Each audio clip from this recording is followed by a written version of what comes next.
The waiter set the chocolate cake in front of me like a celebration was coming. It was my birthday. Our 6th anniversary was in 3 days. I had worn the red dress Suhan always said made my eyes shine. Then he slid a folder across the table, white paper, black ink. My name printed in cold letters at the top. Divorce papers. I looked up at him. He didn't look sorry. He looked like a man who just put down a heavy bag. "I'm marrying someone else," he said. "She's pregnant." The restaurant kept moving. Forks kept scraping plates. No one noticed me shatter. He added one more thing before I could speak. "You were never ambitious enough for me, Nari." I signed the papers right there. My hand didn't shake. I refused to let it. I smiled at him, picked up my purse, walked toward the door with my head high. Then my heels snapped on the last step outside. I didn't fall, but I stopped. The rain was coming down hard, cold, unforgiving, and something inside my chest finally broke open, not from weakness, but from the sheer weight of being replaced like an old phone model. I sat down on the wet curb and let the rain take me. A shadow fell over me. I looked up expecting a stranger with an umbrella. Instead, I saw a man in a black suit, so expensive it seemed wrong to be standing in the rain. He held no umbrella. He didn't seem to care about the water. He looked at me the way someone studies a painting they don't fully understand yet. Without a word, he shrugged off his jacket and held it out. I took it. I don't know why. He reached into his breast pocket and placed a card on the wet pavement beside me. Then he walked back to his black car and drove away. I threw the card in the gutter. Then I fished it back out. Jaemin Park. That was all it said. No company, no title, just a number and a name stamped in sharp silver letters. Back at my friend Yuna's apartment where I was sleeping on a fold-out couch, I typed his name into my phone. The results loaded slowly. Then I sat up straight. Article after article, whispered accusations, corporate collapses linked to his name, a photo of him leaving a courthouse, looking like he had already won before the verdict. My stomach dropped. I had taken a jacket from one of the most feared men in Seoul. 48 hours after signing those papers, Suhan posted engagement photos. The comments were brutal. Upgrade. Finally. She always looked basic. I told myself I didn't care. I made coffee. I applied for 3 jobs. I was fine. Then Yuna called me outside. My belongings were on the sidewalk in black trash bags. Every pair of shoes, every book, even the small cactus I had grown from a seed. The apartment we had shared for 4 years. Locks changed. I stood there in yesterday's clothes, staring at my whole life, stuffed into garbage bags. A black car rolled to a stop beside me. The window came down. "Get in," said Jaemin Park. I got in. I don't know what that says about me. Inside, the car smelled of cedar and cold air. Jaemin sat across from me, arms resting on his knees, watching me like he had all the time in the world. "I know your ex-husband," he said. I blinked. "Excuse me?" "His new fiancé's father owes my organization a significant amount of money. Suhan has been helping him hide it." The words landed slowly, like stones dropping into deep water. "What do you want from me?" I asked. He studied me for a long moment. "Pretend to be with me, publicly, 6 months."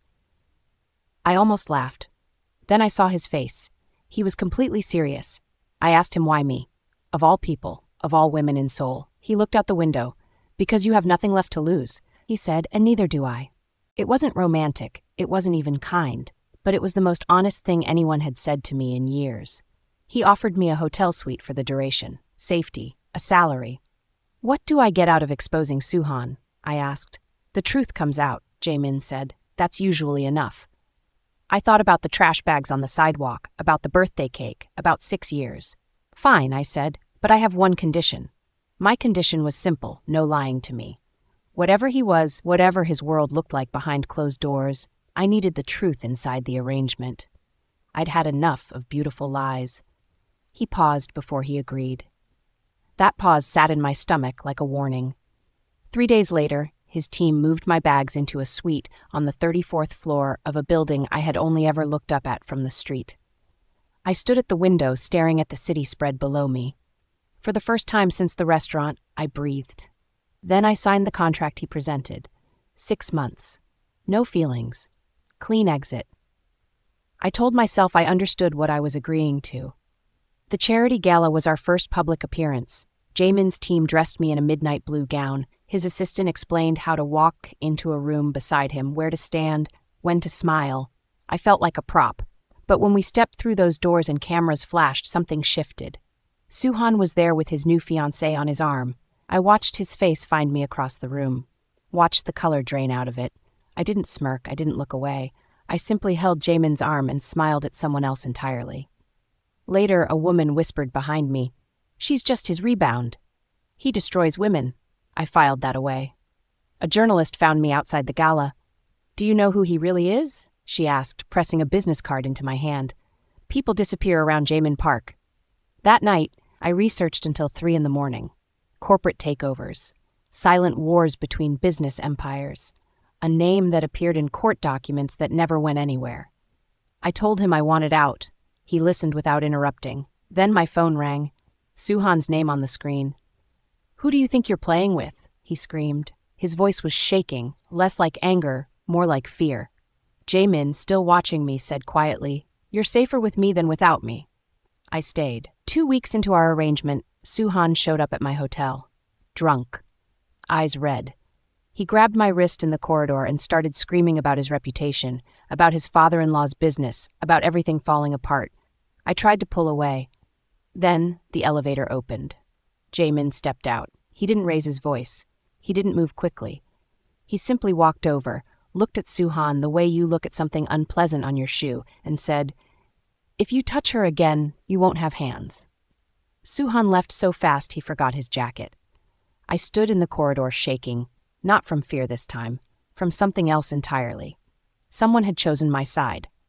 2 months in, a rival faction came for Jaemin. I didn't know about it until I noticed the same silver car parked outside the hotel 3 days in a row. I told Jaemin. His jaw tightened. "You pay attention," he said. "You didn't think they'd use me as leverage?" I asked. He didn't answer right away. That silence told me everything. I wasn't just a prop in a fake relationship anymore. I was a target.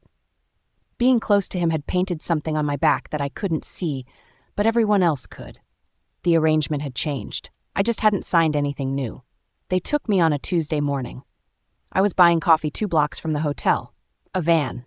A blind corner. Hands that moved too fast. Blindfolded. Zip-tied. Shoved onto a hard floor. A voice close to my ear. "Your leverage." I counted seconds, controlled my breathing, told myself not to scream. Hours passed, then the door burst open. Gunshots, then silence. Footsteps, the blindfold came off.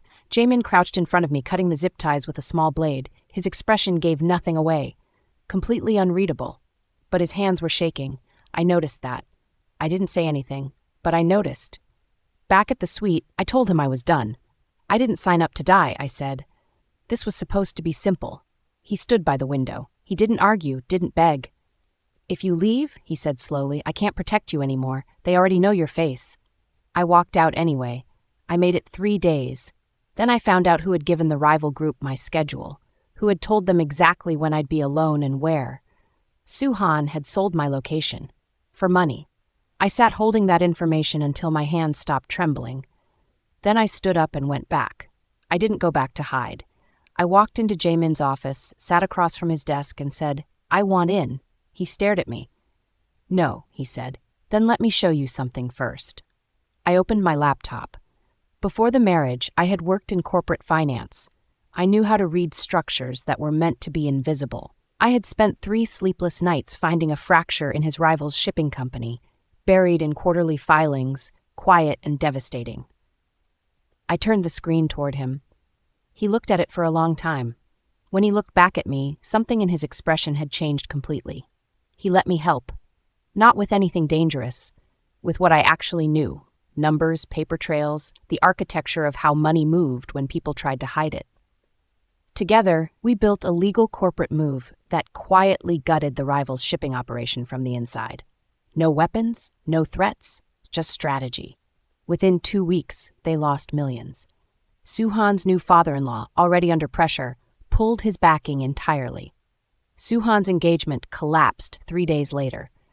I found that out from Yuna, who sent me a screenshot with 17 exclamation marks. I didn't celebrate, but I felt something loosen in my chest, a knot I had been carrying since the restaurant. The late nights changed us. We worked side by side over takeout containers and cold coffee.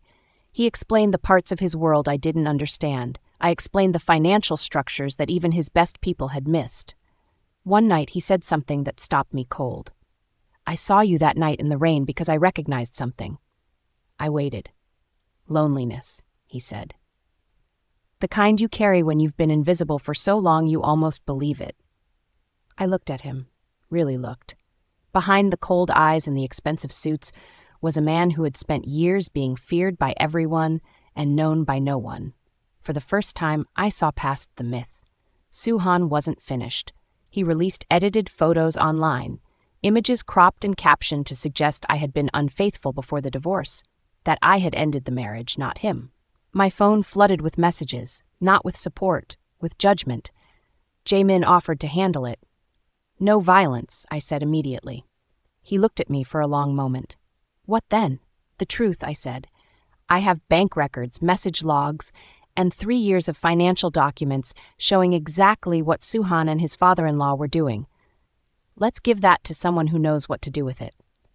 I released everything to 2 investigative journalists and the Financial Crimes Division, not as revenge, as fact. Within days, Soo-han's name was tied to fraud investigations that had nothing to do with me and everything to do with who he actually was. He called me crying. I hung up.